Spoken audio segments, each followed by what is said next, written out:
ডিমৰীয়া মহাবিদ্যালয়ত আনন্দৰ বন্ধা মহাবিদ্যালয়খনে বিশ্ববিদ্যালয় অনুদান আয়োগৰ পৰা লাভ কৰিলে বিশেষ স্বীকৃতি আগন্তুক ৫টা বছৰৰ বাবে মহাবিদ্যালয়খনে লাভ কৰিলে স্বায়ত্তশাসিত মহাবিদ্যালয় স্বীকৃতি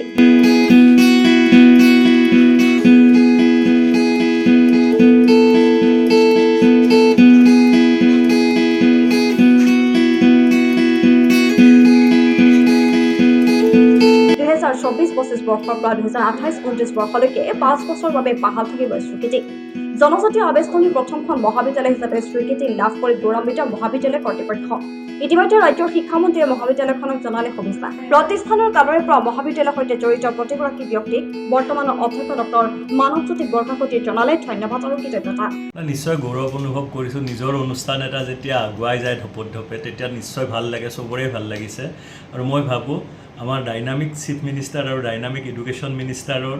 নেতৃত্বত সুদিহা পৰামৰ্শত আমি তেখেতসকলক লগ কৰি অনুৰোধ কৰাৰ ধৰণে আমি কামবিলাক কৰি গৈ আছোঁ আমাৰ গোটেই শিক্ষকসকল স্থানীয় ৰাইজ আমি আগ্ৰহেৰে অপেক্ষা কৰিছোঁ CM ছাৰ ইয়াত আমাৰ আহিম বুলি কৈছে এডুকেশ্যন মিনিষ্টাৰ ছাৰো ইয়াত আহিম বুলি কৈছে আৰু তেওঁলোকৰ আগমনে আমাৰ অঞ্চলটোত আৰু নতুন বাতৰি দিব আৰু আমাৰ অনুষ্ঠানখন অট'নমিৰ পৰা নেক্সট ফেজত ইউনিভাৰ্চিটিলৈ আমি ২-৩ বছৰতে হয়তো ৰূপান্তৰিত কৰিব পাৰিম আৰু আমাৰ অঞ্চলৰ দুখীয়া ল'ৰা ছোৱালীৰ আমাৰ জনজাতীয় ল'ৰা ছোৱালীসকলক আমি ইয়াৰ পৰাই ইউনিভাৰ্চিটিৰ আটাইতকৈ উচ্চতম ডিগ্ৰীটো দি পেলাই তেওঁলোকক নতুনকৈ আমি নতুন যিটো শিক্ষানীতিৰ যিটো কথা আহিছে স্কিলৰ কথা আহিছে এই গোটেইবিলাক শিক্ষা আমি ইয়াৰ পৰাই দি আমি অসমৰ ভিতৰত ডিমৰীয়াক এটা শিক্ষা হাবলৈ আগুৱাই নিবলৈ সক্ষম হ'ম ইতিমধ্যে বিশ্ববিদ্যালয় অনুদান আয়োগৰ স্বীকৃতি পত্ৰ লাভ কৰাৰ পিছতে বিভিন্ন দল সংগঠনে মহাবিদ্যালয়ৰ পৰিয়াললৈ জনালে শুভেচ্ছা আমি বিশ্ববিদ্যালয় অনুদান আয়োগৰ পৰা এখন চিঠি পালোঁ যে আমাৰ কলেজখনক অট'নমাছ কলেজলৈ উন্নতিকৰণ কৰিছে ইয়াৰ বাবে আমি অতি সুখী আমাৰ অঞ্চলৰ ৰাইজে আমাক ইয়াৰ ওপৰত যথেষ্ট পৰিমাণে হেঁচা প্ৰয়োগ কৰিছিল যে আমাৰ কলেজখন এখন ইউনিভাৰ্চিটিলৈ প্ৰমোট কৰিব লাগে তেখেতসকলে এই চকীত মই বহাৰ লগে লগে আহি পেলাই অনুৰোধ কৰিছিল যে মই কলেজখনক আগুৱাই নিব লাগে সেই মৰ্মে আমি মাননীয় শিক্ষামন্ত্ৰী ডাঙৰীয়াক লগ ধৰিছিলোঁ তেখেতে কৈছিল যে ইউনিভাৰ্চিটি কৰাৰ আগতে আপোনালোকে অট'নমাছ কলেজৰ কাৰণে চেষ্টা কৰক আমি তেখেতৰ কথামতে আগবাঢ়িছিলোঁ বৰ্তমান অসমৰ ডাইনামিক মুখ্যমন্ত্ৰী শ্ৰীযুত